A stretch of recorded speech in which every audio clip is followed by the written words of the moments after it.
दोस्तों बात करेंगे 1 अप्रैल 2025 से सेविंग अकाउंट के क्या नए नियम आए। दोस्तों अब हम सेविंग अकाउंट में कितना कैश रख सकते हैं। नंबर एक दोस्तों, हम जो हमारा सेविंग अकाउंट में कितना कैश रख सकते हैं। दोस्तों एक फाइनेंशियल एक वित्तीय वर्ष में हम कितने की एफडी कराएं कि इनकम टैक्स का नोटिस नहीं आया। दोस्तों दूसरा है कि एक वित्तीय वर्ष में दोस्तों हम कितने सेविंग अकाउंट में कैश डिपॉजिट कर सकते हैं, कितना कैश एक वित्तीय वर्ष में विड्रॉल कर सकते हैं। ए टू जेड दोस्तों, ए टू जेड सेविंग अकाउंट के न्यू रूल्स हैं दोस्तों। जो बजट पेश हुआ था 1 फरवरी 2025 को दोस्तों सेविंग अकाउंट के नियमों में दोस्तों चेंजिंग कर दिया गया दोस्तों। तो अब जो अप्रैल चल रहा दोस्तों, अप्रैल से यानी वित्तीय वर्ष चालू रहेगा 31 मार्च 2026 तक, यानी 25 चल रहा है दोस्तों। 25 जो नया वित्तीय वर्ष लागू हुआ दोस्तों पूरा एक साल रहेगा।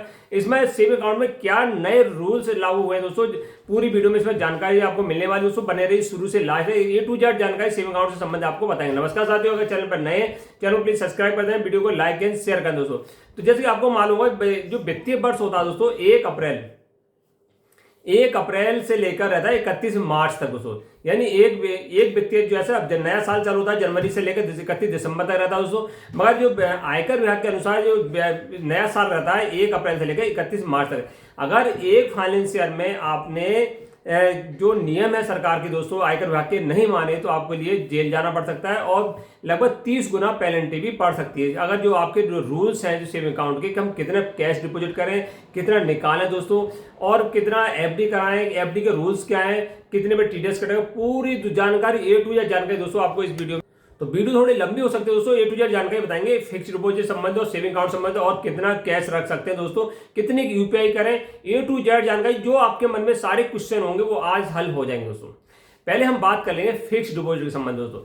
जो बजट पेश हुआ था 1 फरवरी 2025 को, उसमें क्या था फिक्स डिपॉजिट के संबंधित की पहली बात तो सीनियर सिटीजन को सबसे ज्यादा बेनिफिट उनको हुआ था कि अब वो जो पहले 50,000 तक का ब्याज ले रहे थे, 50,000 से ऊपर लेते उनका टीडीएस 10% टीडीएस कट जाता था। अब उनके लिए क्या कर दिया, बजट पेश हुआ था 1 अप्रैल से ये नियम लागू हो गया।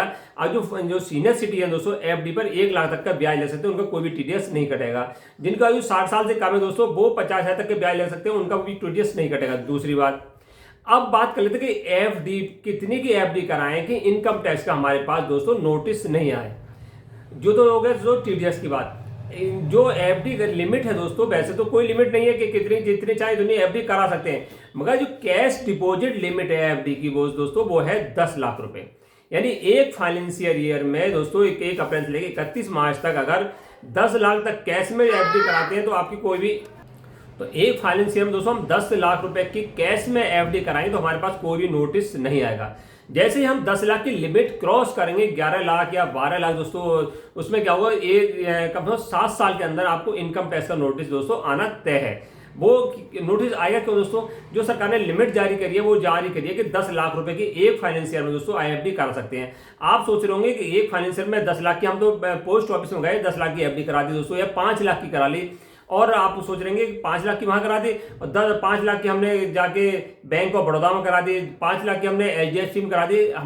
हमने लगभग 4 जगह दोस्तों 5-5 लाख की एफडी करा दी। आप सोच रहे हैं तो कि अब वो इनकम टैक्स को कोई भी नोटिस नहीं आएगा दोस्तों। इनकम टैक्स को नोटिस जैसे ही आप कैश 2 लाख से ज्यादा की कैश के डिपॉजिट करते हैं, चाहे एफडी हो दोस्तों चाहे सेविंग अकाउंट हो, उसमें क्या होगा, जो बैंक हो दोस्तों चाहे पोस्ट ऑफिस हो, वो सारी सूचना हर 3 महीने के अंदर जहां कैश की बात आती है दोस्तों वो आयकर विभाग को लिखित में देते कि इन व्यक्तियों ने 3 महीने के अंदर इतने कैश डिपॉजिट करा, इतना निकाला दोस्तों।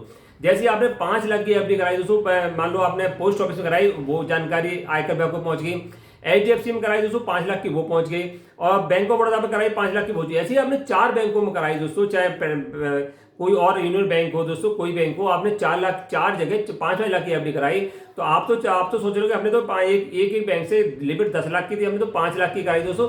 वो सारी सूचना 20 लाख की सूचना वो आयकर विभाग को पहुंच जाएगी। अब वो आयकर विभाग दोस्तों पहली साल आपसे कुछ नहीं कहेगा, पहले साल सोचेगा कि ये जो पहले साल दोस्तों किसी पर नोटिस नहीं आता ना, पहले साल दोस्तों आयकर भरना पड़ता। एक फाइनेंशियल पूरा होने के बाद दोस्तों जो अगला फाइनेंशियल आता दोस्तों उसमें हमें आयकर रिटर्न फाइल करना पड़ता है। तो आयकर विभाग सोचता है कि आयकर रिटर्न फाइल करेगा व्यक्ति, इसने जो 20 लाख की एफडी करी वो अपने सोर्स बताएगा 20 लाख रुपए इसके बाद नगद आया कहां से दोस्तों। उस साल नोटिस नहीं आएगा दोस्तों, तीसरी साल में नोटिस नहीं आता कि शायद जानकारी दे तीसरे साल के बाद जो चौथी या पांचवी साल आती है दोस्तों, उसमें आयकर विभाग का नोटिस आना तय हो जाता है। कि उसमें नोटिस आता है कि आपने जो एफडी कराई थी, इस साल एफडी कराई 2025 या 26 में एफडी कराई थी, उसका जवाब दीजिए कि इतना नगद पैसा आया कहाँ से। अगर संतुष्ट हो गए, आपने बता दिया कि हमारी जमीन थी या हमारे पास दोस्तों को या हाईवे में जमीन निकल गई थी या हमने जमीन बेची थी, वो संतुष्ट हो जाते हैं तब तो कुछ नहीं दोस्तों। अगर संतुष्ट नहीं होते हैं फिर आपके पास नोटिस आएगा। ये होगी दोस्तों एफडी की बात। अगर एफडी आप 10 लाख से ज्यादा कराएंगे, करानी तो कराई दोस्तों, आपको आयकर फाइल रिटर्न करना पड़ेगा। अगर 20 लाख की करानी है, 15 लाख करानी है, कोई बात नहीं दोस्तों, उसके लिए आप अकाउंट से पे कर सकते हैं, अकाउंट टू अकाउंट उसमें पैसा ट्रांसफर कर सकते हो, कोई भी लिमिट कोई भी आपको नोटिस नहीं आएगा। दूसरी बात है दोस्तों सेविंग अकाउंट की। एक फाइनेंशियर यानी 1 अप्रैल से लेकर 31 मार्च तक हम कितने पैसा डिपॉजिट करें और कितने दोस्तों पैसे निकाल सकते हैं एक साल के अंदर दोस्तों, उसकी भी लिमिट दोस्तों 10 लाख रुपए है। यानी 10 लाख पूरी साल के अंदर आप 10 लाख रुपए निकाल सकते हैं कैश में, 10 लाख ही जमा कर सकते हैं। इससे ज्यादा जमा निकालेंगे दोस्तों तो इनकम टैक्स का नोटिस आएगा। एक साल की बात हो गई, यानी कैश की बात हो रही दोस्तों, कैश की बात हो रही। वैसे चाहे आप चेक के माध्यम से, यूपी के माध्यम से जितने चाहे ले सकते हैं, उसको कोई वो नहीं है दोस्तों। अब एक दिन में हम कितना कैश दोस्तों जमा कर सकते हैं। आप सोच रहे होंगे कि हम तो 10 बैंक हमारे अकाउंट है, 10 बैंक में दोस्तों जो लिमिट है कैश जमा करने की और निकालने की ये वन डे में दोस्तों वो है 2 लाख रुपए। यानी एक दिन में आप 2 लाख रुपए तक के कैश निकाल सकते हैं, 2 लाख से जमा कर सकते हैं दोस्तों। कोई भी नोटिस नहीं है, निकालो आप 10 लाख निकाली कैश दोस्तों, बैंक वाले आपको तो मना नहीं करेंगे।